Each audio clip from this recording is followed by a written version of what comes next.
Hi there and welcome to Du pareil au même, also known as Ja que wie Hose, also known as same difference. Today we're looking at how the present tense works in French, German and English with a simple example that will carry on from last episode on infinitives.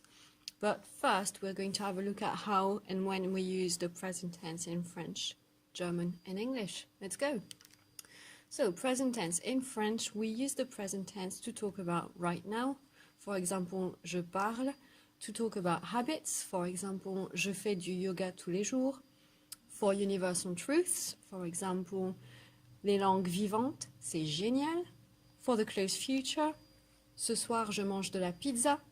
And also with depuis, which means since. For instance, je parle anglais depuis 20 ans. In German, we can use the present tense also for right now, ich spreche. We also use it for habits, ich mache jeden Tag Yoga. We also use it for universal truths, Fremdsprachen sind klasse. We also use it for close future, for example, heute Abend esse ich Pizza. And we also use it with seit, which means since. For example, ich spreche seit 20 Jahren Englisch. In English, you can use the present tense for current actions. For example, I am speaking. For habits, I get up. Sorry, I made a mistake for that one. I was planning on saying yoga. I do yoga every day, so that's a habit. For universal truths, for example, languages are cool. Close future, tonight I'm having pizza, but you don't use it with since. And you might have noticed that as opposed to German and French, which only has one type of present tense, English has two. You have the simple present, for example, I speak, and you also have the present continuous, I am speaking. But in German and French, we do not have that. So don't ever try to translate I am speaking word for word into German or French, because that makes something ugly and it makes no sense to a native speaker. Now let's look at construction. How do we make the present tense? In French, we're going to use the example il joue. In German, spielt. And in English, he plays or he is playing. As we've seen before, we have two different types of present tense in English. So first, we recognize in the middle, in green, what we learned about when we talked about the infinitive. So in French, we have the stem J-O-U. In German, S-P-I-E-L, and in English, P-L-A-Y. And this, if you remember, was called the verb root, and it shows you the action that we're talking about. Okay? So that always remains as a core of any verb form. We also have, in French, il, in German, er, and in English, he. We call these subjects. They are basically the agent who does the action of the verb.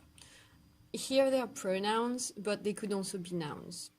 Okay, so subject doesn't mean the theme in grammar, it means who does the action, and then the verb root shows you the action itself. But now we want to talk about the present tense, so we need some sort of sign that it is indeed the present tense. And that's when our endings come in for French and German. We have E in French, we have T in German. In English, if it's the simple present tense, we have an S because it was he. And if it's the continuous present tense, we have is and then ing showing it's right now. So endings in French and German and endings and extra auxiliary forms in English basically are here to help you show or mark the subject and the tense of the verb. So in the middle, you've got your verb root, which shows the action, what's taking place. In front of it, most often you get your subject, who does the action, but then we also add a little something to the verb root to show who's doing the action and when it's happening or happened or will happen. So I am biased, obviously, because I'm French, but French and German both keep it rather consistent, and so it's always going to be a little ending after the verb root that shows you who and when the action is happening. In English, sometimes you do have that ending. That's why I chose to use he today, but sometimes you don't. Like for I play, you don't have an ending to mark the subject and the tense. It's a bit ambiguous. You play, they play, we don't bother with it. However, if it's going to be continuous, you'll have I am playing, he is playing, you are playing, they are playing.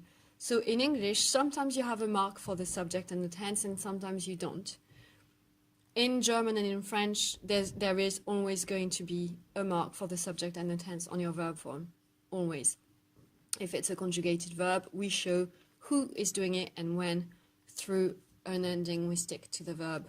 And that way, there is very little chance of ambiguity, really. If you separate your subject and your verb, you can still normally pretty easily know who's doing the action because of those little endings.